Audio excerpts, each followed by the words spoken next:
नमस्कार, स्वागत है आपका। आप देख रहे हैं इंडिया न्यूज पंजाब हिमाचल। मैं हूं दीपिका नेगी। चलिए फटाफट अंदाज में खबरों का रुख करते हैं।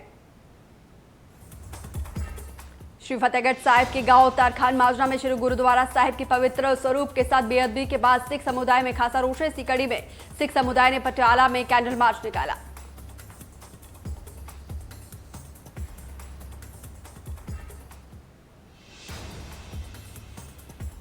इस दौरान प्रदर्शनकारियों ने आरोपियों के खिलाफ सख्त सजा दिलाने की मांग की और आपको बता दें कि बेअदबी मामले में पुलिस ने एसआईटी का गठन किया है और हर एंगल से जांच की जा रही है।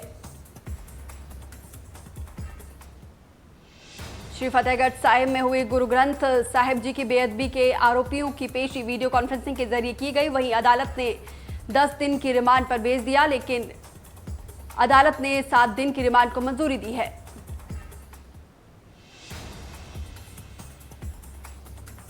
गुरुवार को बीजेपी नेता विजय सापला फाजिल्का में पीड़ित दलित युवक से मिलने जा रहे थे तो लोगों ने विजय सापला का विरोध किया और उसके बाद विजय सापला धरने पर बैठ गए थे। विजय सापला के धरने पर बैठने के बाद पुलिस ने हिरासत में ले लिया और गुरुवार देर शाम सापला को रिहा कर दिया गया। रिहाई के बाद विजय सापला ने कैप्टन सरकार पर जमकर निशाना साधा और कहा कि कांग्रेस पीड़ित के बजाय आरोपियों को बचाने का काम कर रही है।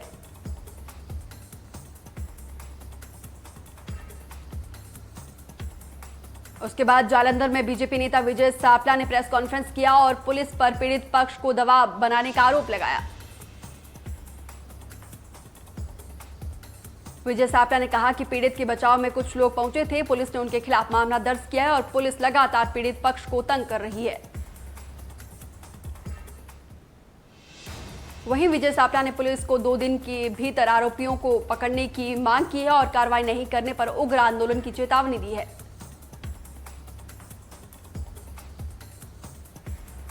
लुधियाना के डिप्टी कमिश्नर वीरेंद्र कुमार शर्मा ने एसडीएम खन्ना की मौजूदगी में किसानों को धान की पराली नहीं जलाने की अपील की। इस दौरान प्रशासन ने किसानों को पराली जलाने के नुकसान गिनाए और कहा कि पराली जलाने से वातावरण दूषित होता है, साथ ही बीमारी भी लगती है। प्रशासन ने कहा कि पराली के प्रबंध के कई तरीके हैं। Shri Ganesh edibles private limited Ludhiana और श्री फतेहगढ़ साहिब में पराली को इकट्ठा किया जा रहा है, जिससे बिजली पैदा की जा सकती है।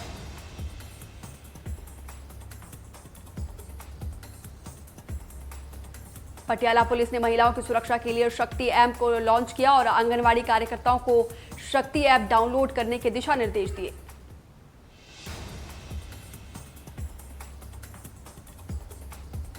वहीं इंस्पेक्टर रंजीत सिंह की अगुवाई में पटियाला पुलिस ने एजुकेशन सेल की तरफ से शिविर लगाया और बताया कि कैसे रात में महिला इस ऐप के जरिए सुरक्षित महसूस कर सकती हैं।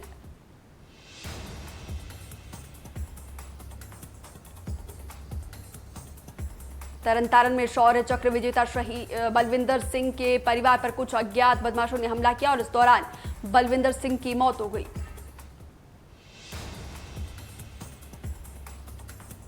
वहीं सूचना मिलने पर मौके पर पहुंची पुलिस ने शव को कब्जे में लेकर पोस्टमार्टम के लिए भेज दिया और अज्ञात बदमाशों के खिलाफ मामला दर्ज करके जांच शुरू कर दी।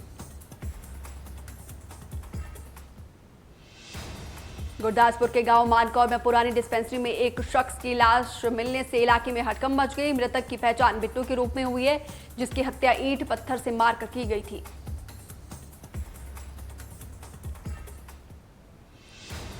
जानकारी के मुताबिक मृतक शराब पीने का आदी था। वहीं सूचना मिलने के बाद मौके पर पहुंची पुलिस ने शव को कब्जे में लेकर पोस्टमार्टम के लिए भेज दिया और जांच शुरू कर दी।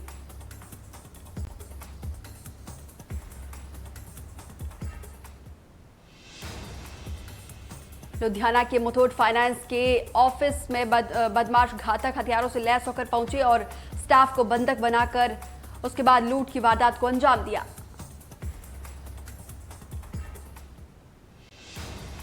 वहीं घटना की सूचना मिलते ही मौके पर पहुंची पुलिस ने फाइनेंस कंपनीज के कर्मियों की मदद से बदमाशों को पकड़ने में कामयाब रही। इस वारदात में कुछ लोग जख्मी हुए, जिनका नजदीकी अस्पताल में इलाज चल रहा है।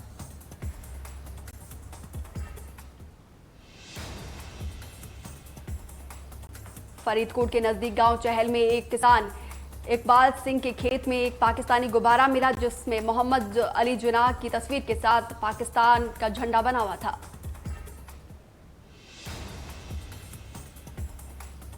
किसान इकबाल सिंह के मुताबिक वो खेत में जा रहा था और इस दौरान उसने एक गुब्बारा देखा जिसमें उर्दू में कुछ लिखा था और मोहम्मद जिन्ना की तस्वीर थी, जिससे इलाके में हड़कंप मचा है।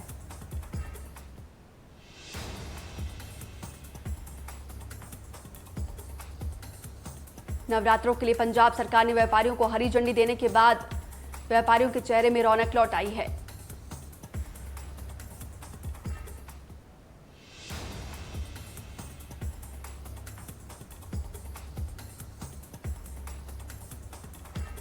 वहीं धुरी में दुकानदारों का कहना है कि त्योहारों के लिए उन्होंने खास तैयारी की है, लेकिन इसके बावजूद खरीदार कम आ रहे हैं।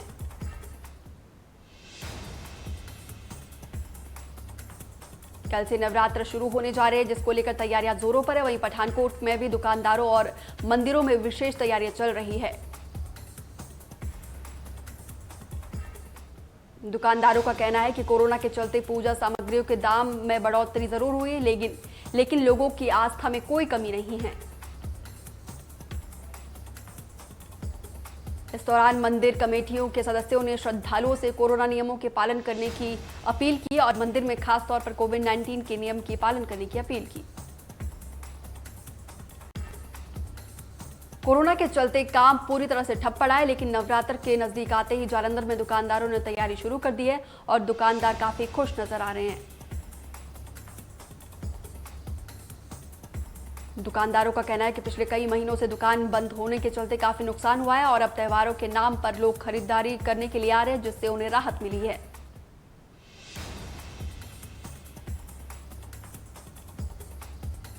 पंजाब में लूटपाट और चोरी की वारदातें लगातार बढ़ती जा रही। ताजा मामला राजपुरा के गांव बख्शीवाला से सामने आया, जहां पर एक गिरोह ने भैंस चोरी की वारदात को अंजाम दिया।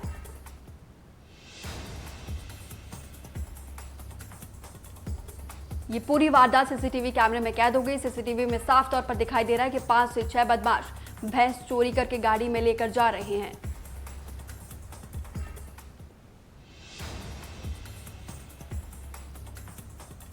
पीड़ित किसान के मुताबिक एक भैंस की कीमत करीब 8 लाख रुपए। वहीं पीड़ित ने पुलिस में मामला दर्ज करके इंसाफ की गुहार लगाई है।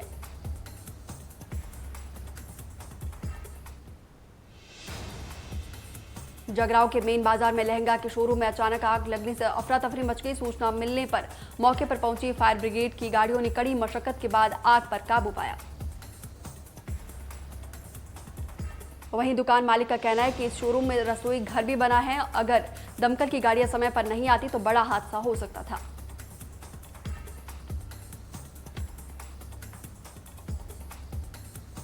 कृषि सुधार कानून के खिलाफ किसानों ने संघर्ष तेज करने का ऐलान किया। बठिंडा में किसानों का कहना है कि जब तक इस कानून को रद्द नहीं किया जाता उनका आंदोलन जारी रहेगा।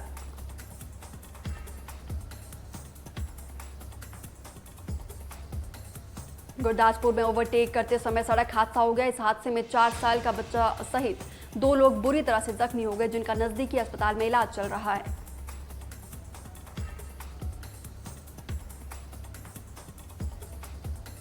पटियाला पुलिस ने फर्जी दस्तावेज बनाकर घरों में मेड बनकर वारदात को अंजाम देने वाले गिरोह का भंडाफोड़ किया है।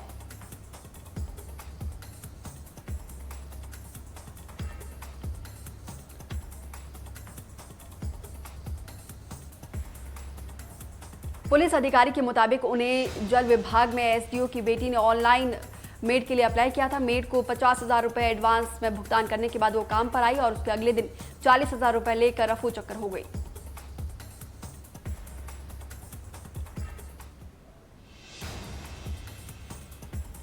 संगरूर में जेल में सिक्योरिटी का काम करने वाले कर्मचारियों ने सैलरी नहीं मिलने के चलते धरना प्रदर्शन किया और मीडिया को कर्मचारियों ने उनके साथ हो रहे जुल्म के बारे में बताया।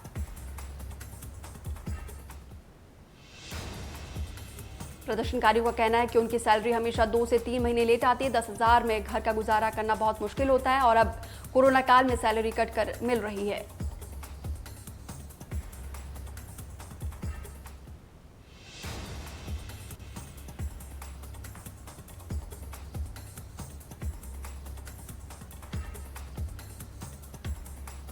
प्रदर्शनकारियों का कहना है कि केंद्र के मुताबिक 15,000 से कम तनख्वाह वाले कर्मियों को फंड में डालने के लिए दबाव नहीं दे सकते हैं। इसके बावजूद उनकी सैलरी में कटौती हो रही है। प्रदर्शनकारियों ने विरोध करते हुए मांग पूरी करने की बात कही और नहीं मांगने पर उग्र आंदोलन की चेतावनी दी।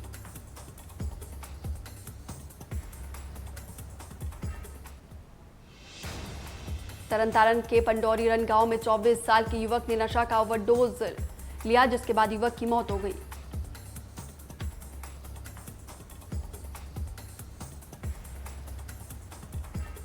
वहीं मृतक के परिजनों का कहना है कि इलाके में नशा सरेआम बिकता है, जिसके लिए पंजाब सरकार जिम्मेदार है।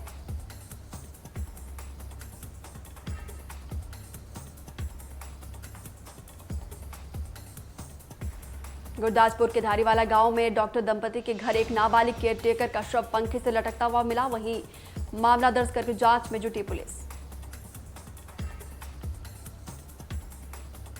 परिजनों का आरोप है कि उनकी बेटी जो आत्महत्या नहीं कर सकती, बल्कि हत्या के बाद आत्महत्या का रूप दिया जा रहा है।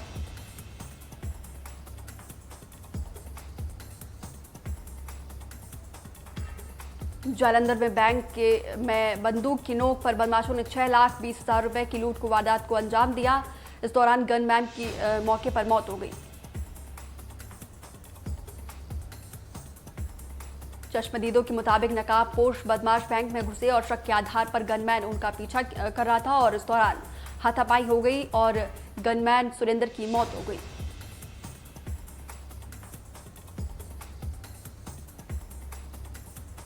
तरनतारन के कस्बा बाबा बूढ़ा साहिब में 2 निहंगों में कहार सुनी हुई और विवाद इतना बढ़ गया कि एक निहंग ने दूसरे निहंग को मौत के घाट उतार दिया।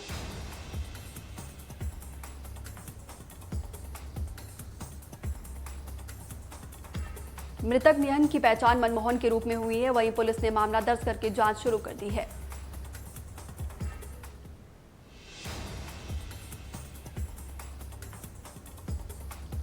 लुधियाना एसटीएफ ने गुप्त सूचना के आधार पर 3 अलग-अलग जगहों पर छापे मारी थी और इस दौरान पुलिस ने 4 आरोपियों के पास से 68,000 नशीली गोलियां बरामद की।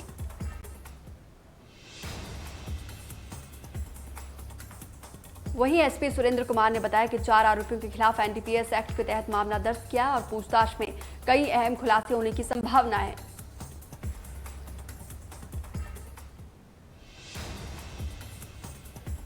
पटियाला के बहादुरगढ़ में एक युवक के कत्ल का मामला सामने आया है। मृतक की पहचान ऋषभ के रूप में हुई है, जो अर्बन स्टेट का रहने वाला था।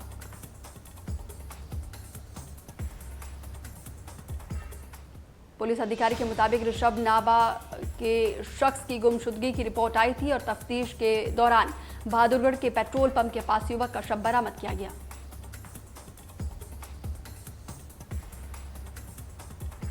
पुलिस की शुरुआती जांच में पता चला है कि मृतक का पैसों को लेकर किसी से झगड़ा चल रहा था और तेजधार हथियार के बाद युवक को जो है मौत के घाट उतारा गया।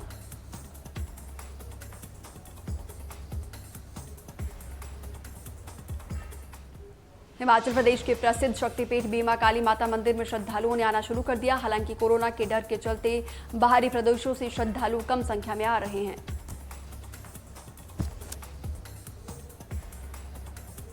कोरोना के चलते करीब 8 महीने तक मंदिर के कपाट श्रद्धालुओं के लिए बंद कर दिए थे और श्रद्धालु जो है मंदिर के दर्शन नहीं कर पा रहे थे।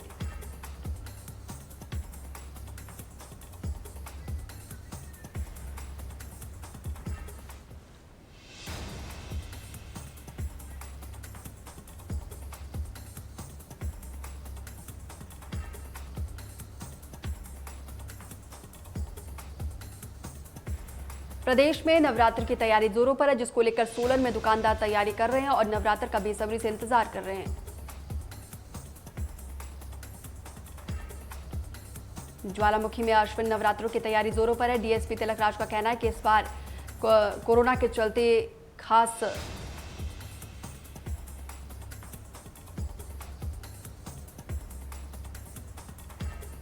कोरोना के संकट काल में दुकानदार और श्रद्धालुओं को कोरोना की गाइडलाइंस जारी की है और सुरक्षा व्यवस्था के लिए 150 पुलिसकर्मियों को तैनात किए जाएंगे। विश्वविख्यात शक्तिपीठ श्री नैना देवी में शारदीय नवरात्रों के लिए दुकानदारों ने दुकानों को दुल्हन की तरह सजा दिया है और दुकानदारों को बम्पर व्यापार की उम्मीद है। शारदीय नवरात्रों के लिए श्रद्धालु सुरक्षा का खास ख्याल रखा जाएगा। सैनिटाइज के लिए हैंड टच मशीन लगाई गई है और मंदिरों को समय समय पर सैनिटाइज किया जाएगा।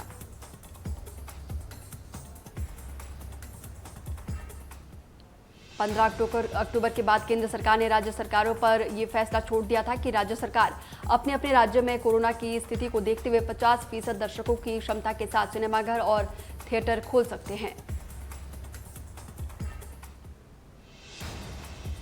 हिमाचल में एमएचए की गाइडलाइंस और सूचना एवं प्रसारण मंत्रालय की ओर से जारी एसओपी के बावजूद भी सिनेमाघर और थिएटर नहीं खुले हैं और प्रदेश सरकार ने इसे खोलने को लेकर अभी हरी झंडी नहीं दी है।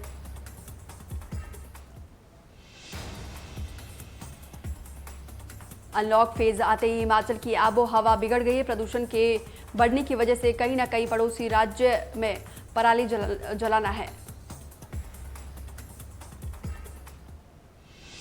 शिमला मौसम विभाग के निदेशक मनमोहन सिंह का कहना है कि मैदानी इलाकों में जलाई जा रही पराली का प्रदूषण हवाओं के से पहाड़ों में आता है, जिससे राजधानी शिमला में शाम को धुंध छाने लगती है। कोरोना से बचाव और इम्यूनिटी बढ़ाने के लिए आयुर्वेदिक विभाग ने मई में आयुष किट बनाई थी और सिरमौर में लोगों को निःशुल्क दी गई थी और परिणाम भी अच्छे आने लगे।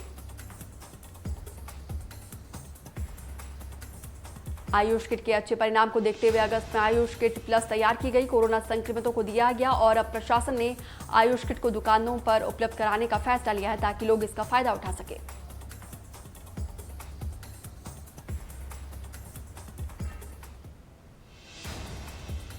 वहीं मदरसों को लेकर हिमाचल सरकार ने अहम फैसला लिया। शिक्षा मंत्री गोविंद सिंह ठाकुर ने कहा है कि मदरसों में नई शिक्षा नीति के तहत मॉडर्न शिक्षा दी जाएगी।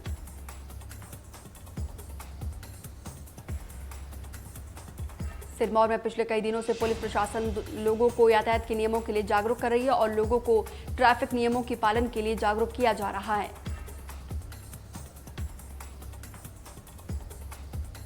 वहीं पुलिस अधीक्षक सिरमौर अजय कृष्ण शर्मा ने बताया कि ट्रैफिक नियमों की जागरूकता को लेकर कई दिनों से जागरूकता अभियान चलाया जा रहा है और इसके बावजूद भी कोई नियमों का उल्लंघन करता हुआ पाया गया तो उसके खिलाफ कानूनी कार्रवाई की जाएगी।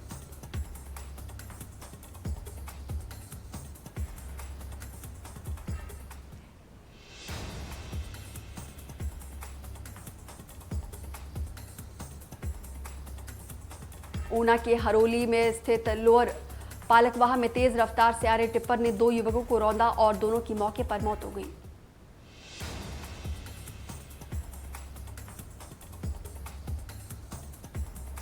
इलाके में अक्सर तेज रफ्तार का कहर देखने को मिलता है। वहीं गुस्साए परिजनों ने प्रशासन के खिलाफ प्रदर्शन किया और चक्का जाम कर शवों को लेने से इनकार कर दिया।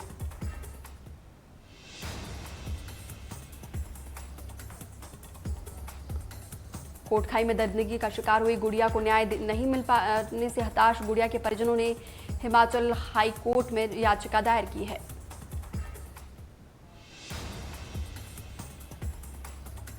परिजनों का आरोप है कि सीबीआई सरकार और बड़े पदों पर बैठे सभी लोगों ने गुड़िया के साथ अन्याय किया। अब वो खुद हिमाचल हाई कोर्ट में गुड़िया के लिए न्याय लड़ेंगे।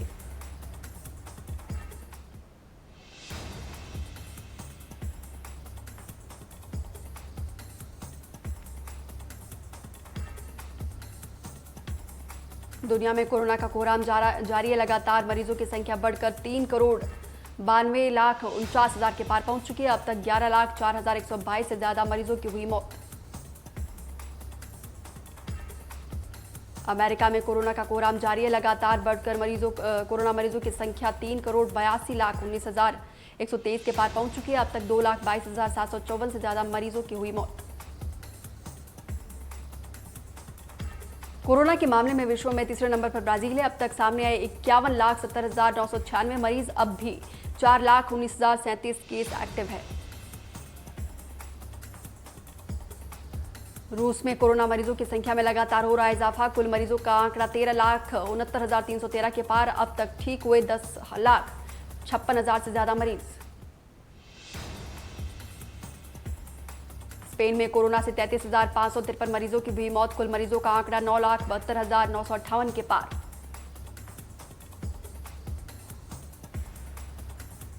देश में धीरे धीरे कम हो रहे कोरोना के केसेस। 24 घंटे में सामने आए 63,216 नए केस। कोरोना से 884 मरीजों ने गंवाई जान। कुल संक्रमितों का आंकड़ा 73,67,000 के पार।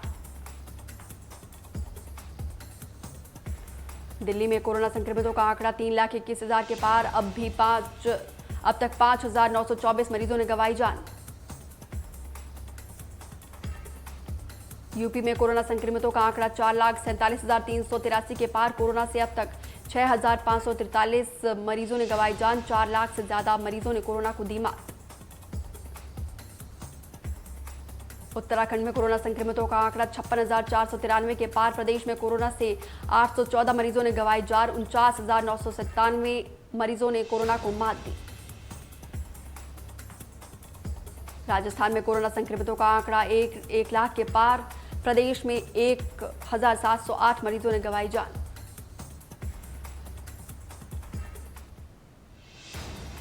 हरियाणा में 1,46,000 के पार हुआ कोरोना की केसेस। कोरोना से 1,623 मरीजों ने गंवाई जान। चंडीगढ़ में कोरोना संक्रमितों का आंकड़ा 1 लाख के पार पहुंचा है और 201 मरीजों ने गंवाई जान।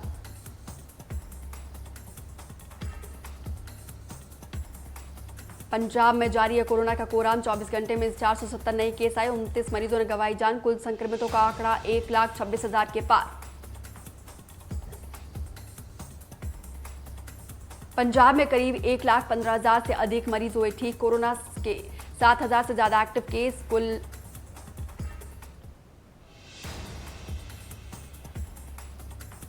हिमाचल प्रदेश में 24 घंटे में 295 नए केस आए। कुल मरीजों का आंकड़ा 18,306 के पार।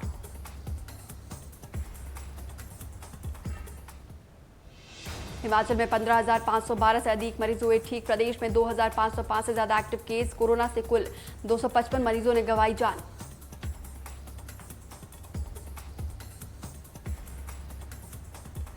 हिमाचल में टॉप 5 संक्रमित जिलों में सोलन, कांगड़ा, मंडी, ऊना और राजधानी शिमला शामिल है। चंबा में कोरोना का आंकड़ा 1,000 के पार पहुंचा है और कोरोना से चंबा में 12 मरीजों ने जान गंवाई है। राजधानी शिमला में कोरोना का आंकड़ा 1,874 के पार पहुंचा है और शिमला में 54 मरीजों ने दम तोड़ा है।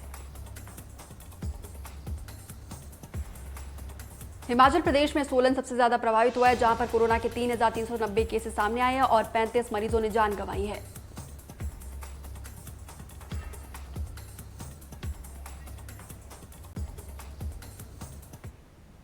इस बुलेटिन में फिलहाल मेरे साथ इतना ही, लेकिन पंजाब और हिमाचल की तमाम बड़ी खबरों को जानने के लिए आप हमारे फेसबुक पेज और यूट्यूब को सब्सक्राइब करें।